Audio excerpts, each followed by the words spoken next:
ওয়ালাইকুম ভাইরা, আমি তোমাদের সিফাত ভাই। আজকে আমরা শুরু করব ফিজিক্স চ্যাপ্টার 5। টপিক হচ্ছে আমাদের ইলাস্টিসিটি। ঠিক আছে, তাহলে চলো আমরা ইলাস্টিসিটি বলতে কি বুঝি সেটা আগে জেনে আসি। আমাদের একদম ইনিশিয়ালি যদি একটা ওয়্যার থাকে, ধরো L1 লেন্থের, ঠিক আছে, এই ওয়্যারটাকে আমি যদি এখন একটা ওয়েট বা ফোর্স ক্রিয়েট করি, এখানে একটা কি করলাম, ফোর্স ক্রিয়েট করলাম, তাহলে এই ওয়্যারটার আমার কিছু পরিমাণ এক্সটেনশন হইলো। ঠিক আছে, তাহলে আমি এখন ফোর্স ক্রিয়েট করার পর আমার এখন ওয়্যারটার লেন্থ কতটুকু হয়েছে, L2। আগে ছিল প্রাইমারি লেন্থ হচ্ছে আমার কত, L1, আর হচ্ছে ফাইনাল লেন্থ হচ্ছে আমার কত, ফাইনাল লেন্থ হচ্ছে আমার L2। বুঝতে পারছি? তার মানে এক্সটেনশন হয়েছে কতটুকু, আমাদের এক্সটেনশন হয়েছে আমাদের L2 মাইনাস L1, যেটাকে আমরা বলতে পারি হচ্ছে ইকুয়াল টু ডেল এল, এভাবে লিখতে পারি। ডেল মানে হচ্ছে ডিফারেন্স। বুঝতে পারছি? আচ্ছা, তার মানে আমাদের এক্সটেনশন হয়েছে কতটুকু পার্ট, আমাদের এক্সটেনশন হয়েছে, মুছে ফেলি, আমাদের এক্সটেনশন হয়েছে হচ্ছে আমাদের এতটুকু পার্ট, ডেল এল, এতটুকু পার্ট। বুঝতে পারছি? তাহলে এতটুকু পার্ট যদি আমাদের এক্সটেনশন হয়, তাহলে আমাদের এখন ফার্দার কিছু টপিক সম্বন্ধে জানবো, সেটা হচ্ছে স্ট্রেইন মানে কি। ঠিক আছে, স্ট্রেইন মানে হচ্ছে আমাদের ডেল এল, যে এক্সটেনশন পোর্শনটা আছে, divided by primary lane L1। তার মানে আমরা কি লিখতে পারি, extended portion divided by primary length. ঠিক আছে, এটা হচ্ছে আমাদের স্ট্রেইন এর ডেফিনেশন। স্ট্রেইন বলতে যা যা বুঝি। আচ্ছা, এটা গেল স্ট্রেইন। আর স্ট্রেস মানে কি, আমাদের স্পেসিফিক এরিয়ার উপর আমরা একটা ফোর্স ক্রিয়েট করব। এই সাবস্টেন্সটা, যেটা আমাদের স্পেসিফিক এরিয়া বললাম, সেই সাবস্টেন্সটা যতটুকু রেজিস্টিভ, আমাদের রেজিস্টেন্স ক্রিয়েট করতে পারতেছে, সেটাই হইতেছে আমাদের স্ট্রেস। মানে স্ট্রেস লেখা যায় কি, ইন এন ইউনিট এরিয়া, তাই নিচে দিলাম এ, যতটুকু ফোর্স আমরা ক্রিয়েট করতে পারতেছি সেটাকে আমি বলতেছি স্ট্রেস। বুঝতে পারছি? এখন এখন আমরা দেখব হচ্ছে হুকস ল, বা এটা আবার কি ল, চলো দেখি। হুকস ল মানেই হচ্ছে stress divided by strain in an elastic limit. ঠিক আছে, তাহলে স্ট্রেস মানে কি আমাদের বলতো ভাই? স্ট্রেস মানে হইতেছে আমাদের F ডিভাইডেড বাই A, আর স্ট্রেন মানে কি আমরা কি বুঝলাম, del L divided by L1। আর হুকস ল, এই যে প্রপোর্শনটা স্ট্রেস বাই স্ট্রেন, এটাকে বলা হয় ইয়াংস মডুলাস, প্রকাশ করা হয় Y দিয়ে। আমি লিখে ফেলি, ইয়াংস মডিউলাস প্রকাশ করা হয় হচ্ছে আমাদের Y দিয়ে। তার মানে আমাদের জিনিসটা কি দাঁড়ায়, F divided by A cross L1 into del L. তাহলে আমাদের F যদি ভাঙি এখন, mg cross L1 primary length, আর এ যদি হয় হচ্ছে আমাদের সার্কুলার শেপ, তাহলে আমরা লিখবো হচ্ছে area of a circular shape is pi r square into del L. বুঝতে পারছি? Equal to Y. তাহলে আলটিমেট আমাদের এটাই হইতেছে ডিরাইভড আমাদের ফর্মুলা। বুঝতে পারছি? তাহলে চলো এই ফর্মুলা দিয়ে আমরা 2-3টা ম্যাথ করি। আমাদের সি নাম্বার কোশ্চেনে বলা আছে, calculate the deformation of rubber by hanging আর বিলো কিউ। আচ্ছা, তার মানে আমাদের এই ওয়্যারটার কি বাইর করতে হবে, ডিফরমেশন বাইর করতে হবে। ডিফরমেশন কথাটার মানে কি, ডিফরমেশন কথাটা মানে হইতেছে, আমার ধরো এই ওয়্যারটা আমাদের এভাবে আছে, হ্যাঁ, আর এই ওয়্যারটা আমরা ফোর্স যখন ক্রিয়েট করলাম, ওয়েট যখন ঝুলাই দিলাম, তখন এরকম হয়ে গেল। তাহলে আমাদের ইনিশিয়াল লেভেলে এতটুকু লেন্থ থাকার কথা না ভাই? এই যে আমাদের ডিফরমেশন এখান থেকে এই পর্যন্ত হইলো, ঠিক আছে, ডেল এল, এখান থেকে এই পর্যন্ত যে ডিফরমেশনটা হইলো সেটাই আমাদের বাইর করতে হবে। তাহলে চলো আমরা দেখি ইনফরমেশন কি কি দেওয়া আছে। y equal to 10 to the power 4 n m inverse 2, a এর ভ্যালু কত, 2 সেন্টিমিটার স্কোয়ার, a কনভার্ট করো, 2 into 1 divided by 100 cross 1 divided by 100, f equal to what, primary length কত সেটা আমাদের বের করতে হবে, L1 equal to what। বুঝতে পারছি? তাহলে আমাদের এফ আমরা কি জানি ইকুয়াল টু ডাব্লিউ, এখানে এফ ইকুয়াল টু ডাব্লিউ। ভাই এখন আমরা কোনটাকে ঝুলাই দিছি, হ্যাঙ্গিং আর, এই আরটাকে ঝুলাই দিছি তাই না? তাহলে এই আরটার গ্রাম দেওয়া আছে এম জি, তার মানে 450 ডিভাইডেড বাই 1000 কেজিতে চলে গেল ক্রস 9.8। আমরা পেয়ে গেলাম হইতেছে এর ওয়েট পেয়ে গেলাম। তাহলে ওয়েটের ভ্যালু কত হয়? 4.41 নিউটন। বুঝতে পারছি? আচ্ছা, তারপর আমাদের প্রাইমারি লেন্থ জানা লাগবে। এখন প্রাইমারি লেন্থ কত? এখন কিভাবে ম্যাথটা সলভ করা যায় দেখি তাইলে। y equal to F cross L1 divided by a cross del L। বুঝতে পারছি ভাই, এই সূত্র কোত্থেকে আসলো? চলো আমরা আবার প্রথম থেকে এটা বেসিক থেকে বুঝাই। y equal to F divided by a del L by L1। তার মানে এফ এর বদলে আমরা কি লিখতে পারি? 4.41। এর বদলে আমরা কি লিখতে পারি? এ হইতেছে আমাদের এইখানটায় হবে 2 ইন্টু 10⁻⁻⁴। আর এই ওয়াই এর ভ্যালু কত হবে? এই ওয়াই এর ভ্যালু হবে আমাদের ভাই, ওয়াই এর ভ্যালু কত লিখছিলাম এখানটায়? 10⁻⁴। আচ্ছা, 10⁻⁴। আর নিচে আমরা কি লিখবো ডেনোমিনেটরে?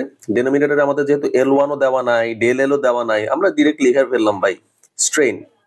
আচ্ছা, তাহলে এখন আমাদের ভ্যালু কত বের হয়? এখন আমাদের স্ট্রেন ইকুয়াল টু, চলো ক্যালকুলেশন করি। ক্যালকুলেশন করলে আমাদের কত আসে? 4.41 ডিভাইডেড বাই 2 ইন্টু 10⁻⁻⁴ ক্রস আমাদের 2.205 আসে, তাই না? আমার যতটুকু মনে হয় শুধুমাত্র এইটুক থাকে তো, হ্যাঁ 2.205 হবে।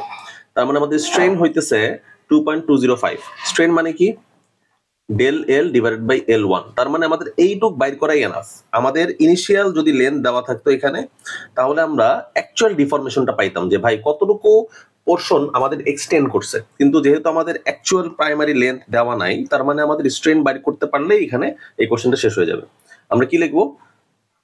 Deformation of where is 2.205। শেষ। বুঝতে পারছি? একই কোশ্চেন আমাদের সেকেন্ডটাতে আমাদের বলছে find the increased length of the rod. ঠিক আছে, তাহলে আমরা সূত্র কি জানি? F divided by A L1 divided by del L। ঠিক আছে, তাহলে এখন ইয়াংস মডুলাস আমাদের কত?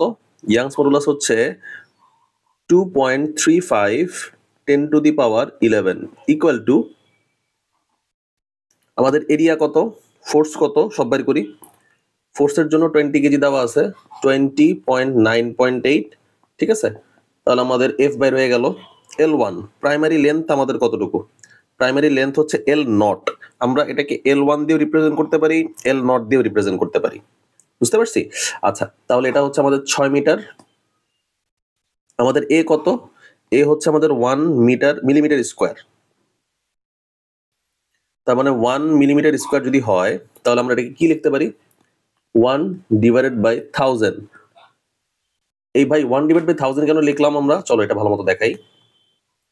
1 into 1 divide by 1000 into 1 divide by 1000। আমাদের মিলিমিটার স্কোয়ার ছিল না, সেটাকে আমরা কনভার্ট করলাম কোথায়? মিটার স্কোয়ারে। ক্রস ক্যালকুলেশন করে আমরা এটার অ্যান্সার কত পাই? চলো ক্যালকুলেশনটা করি এখানে। 0.005 এত মিটার। তার মানে আমাদের কতটুকু পরিমাণ এক্সটেন্ডেড হয়েছে? 0.005। এখন আমাদের যদি বলে ভাই ফাইনাল লেন্থ বাইর করো, যদি প্রশ্নটা এইভাবে আসতো, তাহলে বাইর করতাম হইতেছে 6 প্লাস 0.005। তাহলে আমাদের অ্যান্সার আসতো 0.005 এত মিটার হচ্ছে আমাদের ফাইনাল লেন্থ। বুঝা গেছে? তাহলে এই কোশ্চেন আমাদের সলভ হয়ে গেল। আচ্ছা, এই কোশ্চেন আমাদের বলা আছে the length of a wire becomes from 50 semi to 50.02 centimetre. তার মানে আমি যদি স্ট্রেন হিসাব করি, ঠিক আছে, স্ট্রেন মানে কি? L2 minus L1 divided by L1। তাহলে আমি কি পাবো? L2 মানে হইতেছে 50.02 মাইনাস 50 ডিভাইডেড বাই 50। তাহলে এখানে পাবো 0.02 ডিভাইডেড বাই 50। আমাদের অ্যান্সার কত আসবে? 0.0004।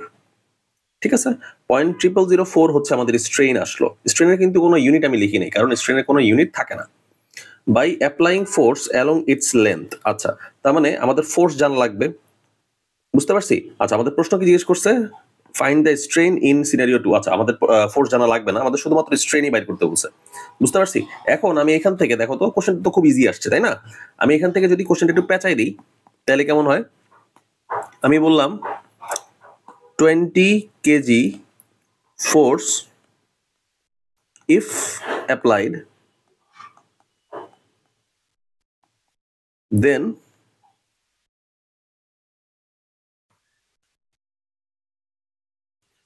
আচ্ছা force is applied on a 1 meter square area, find out the Young's modulus। Young's mod মানে হচ্ছে মডুলাস, ঠিক আছে। এখন তাহলে কি করবো, আমরা স্ট্রেন জেনে ফেলছি, আমাদের এখন স্ট্রেস জানতে হবে।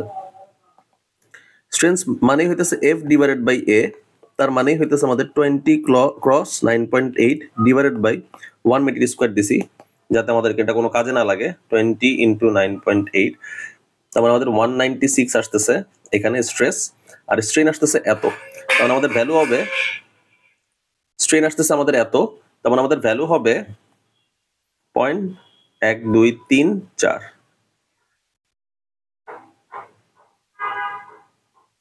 4.9 10 টু দি পাওয়ার 5 আমার ভ্যালু আসতেছে। তার মানে আমাদের ইয়াংস মডুলাস কত এখানে, ইয়াংস মডুলাস হচ্ছে 4.9 10 টু দি পাওয়ার 5। তার মানে আমি ফার্স্টের কোশ্চেনে গিভেন কোশ্চেনটা বাইর করছি, তাই না। গিভেন কোশ্চেন 1 নাম্বার আমি কি বাইর করলাম, গিভেন কোশ্চেন। 2 নাম্বার আমি কি বাইর করছি ভাই, 2 নাম্বারে আমি বাইর করছি y equal to what. 3 number দিয়ে আমি কি বাইর করতেছি, দেখো 3 নাম্বারে একটু ইউনিক কোশ্চেন আমি দিব এখানে। চলো কোশ্চেন একটু বানাই, হ্যাঁ।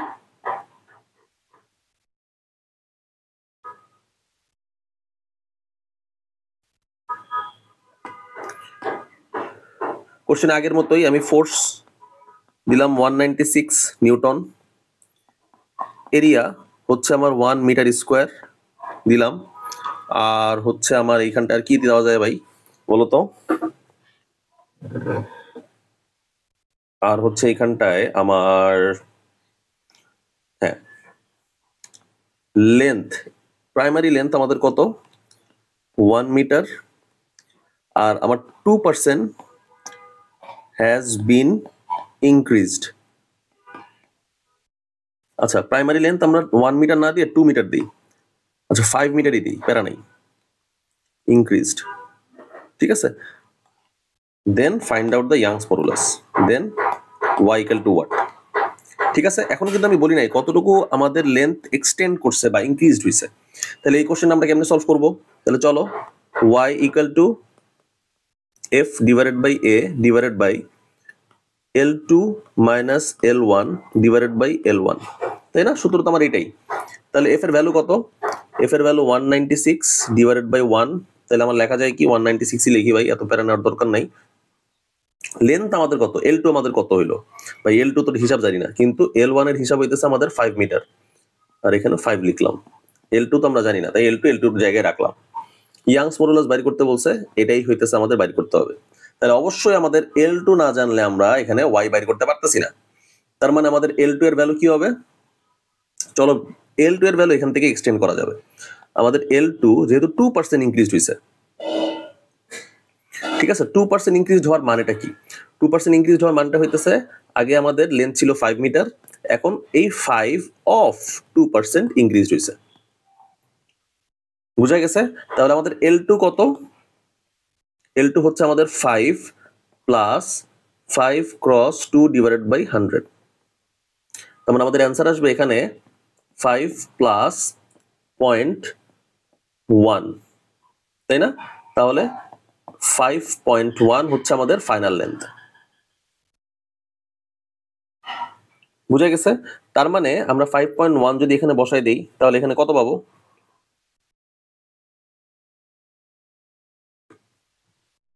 5.1 এখানে বসাই দিলাম,